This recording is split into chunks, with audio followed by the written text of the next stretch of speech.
Welcome to Frances Reads Her Bible. I'm moving on to Genesis chapter 48.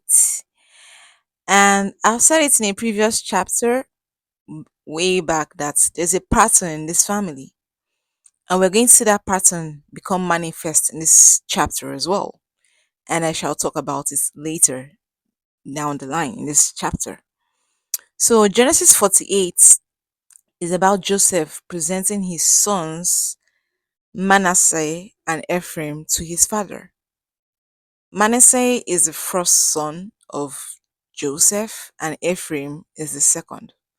So, sometime later, Joseph was told that his father was ill. So, he took his two sons, Manasseh and Ephraim, and went to see Jacob. When Jacob was told that his son Joseph had come to see him, he gathered his strength and sat up in bed. Jacob said to Joseph, Almighty God appeared to me at Luz in the land of Canaan and blessed me. He said to me, I will give you many children, so that your descendants will become many nations. I will give this land to your descendants as their possession forever. Luz or Luz is in the land of Canaan. So he's talking about the land of Canaan, not the land of Egypt. So Jacob continued, Joseph, your two sons who were born to you in Egypt before I came here belong to me. Ephraim and Manasseh are just as much my sons as Reuben and Simeon. If you have any more sons, they will not be considered mine. The inheritance they will get will come through Ephraim and Manasseh. And I'm doing this because of the love I have for your mother Rachel. You know, Rachel only had two sons, Joseph and Benjamin. So now it will be said that Rachel had four sons, Joseph, Benjamin, Manasseh, and Ephraim. So when Jacob saw Joseph's sons, they asked, Who are these boys? Joseph answered, These are my sons whom God has given me here in Egypt. Then Jacob said, Bring them to me so that I may bless them. Jacob's eyesight, remember that he was like 140 what now? What did something? He's very old now. Yeah, when he saw the king, he was 130. Now he's about 147. So Jacob's eyesight was failing because of his age and he could not see very well. Then Joseph brought the boys to him and Jacob kissed them, hugged them. Then Jacob said to Joseph, I never expected to see you again. You know, he does his son and dad for so many years. And now God has even let me see your children. Then Joseph took his sons from Jacob's lap and bowed down before him with his face to the ground. He put Ephraim at Jacob's left and Manasseh at his right, because Manasseh is Joseph's firstborn son. He's the first child, the first fruit of Joseph. You know, so he should get the blessing of the first son. So, but Jacob crossed his hands like an X and put his right hand that should have been on the head of Manasseh, who was the first son, on the head of Ephraim, even though he was the younger one, and he put his left hand on the head of Manasseh, who was the older. Then he blessed them. He blessed Joseph, saying, May God, who my fathers Abraham, and Isaac served, bless these boys. May God, who has led me to this very day, bless them. May the angel who has rescued me from all harm bless them. May my name and the name of my fathers, Abraham and Isaac, live on through these boys. May they have many children, many descendants. Joseph was upset when he saw what his father had, that his father had put his right hand on Ephraim's head. And I don't blame him, I'll be upset too. So he took his father's hand to move it from Ephraim's head to the head of Manasseh. And he said to his father, Not that way, father. This is the older boy, Manasseh. Put your right hand on his head. But his father Jacob refused, saying, I know, son. I know. Manasseh's descendants will also become a great people, but his younger brother will be greater than he, and his descendants will become great nations. This has been a pattern from the time of Adam. Cain was the firstborn son, but the blessing of the firstborn son didn't go to him. It went to Seth, who was the third son.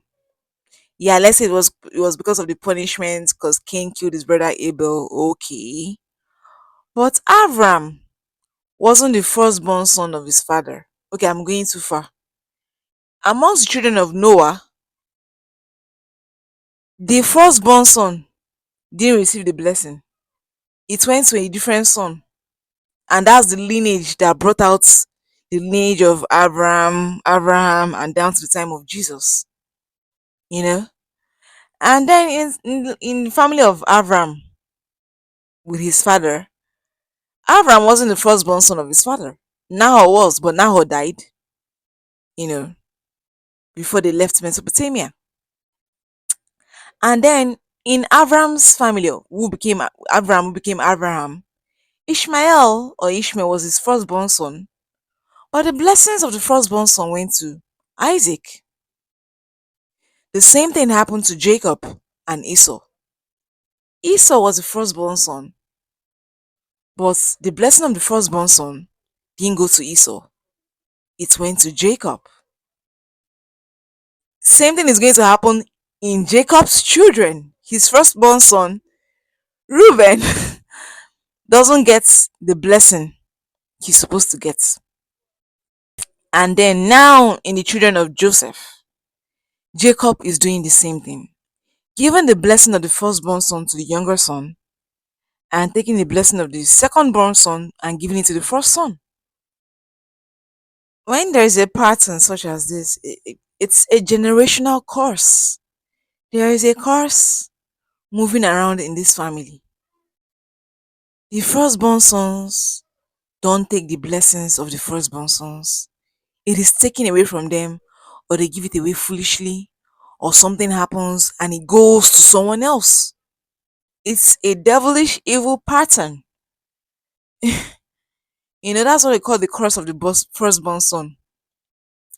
It is a generational curse. It moves from son to son, generation to generation, that the firstborn sons are cheated or something out of their inheritance. Their blessings as the firstborn son never, ever, ever comes to them or is given to them.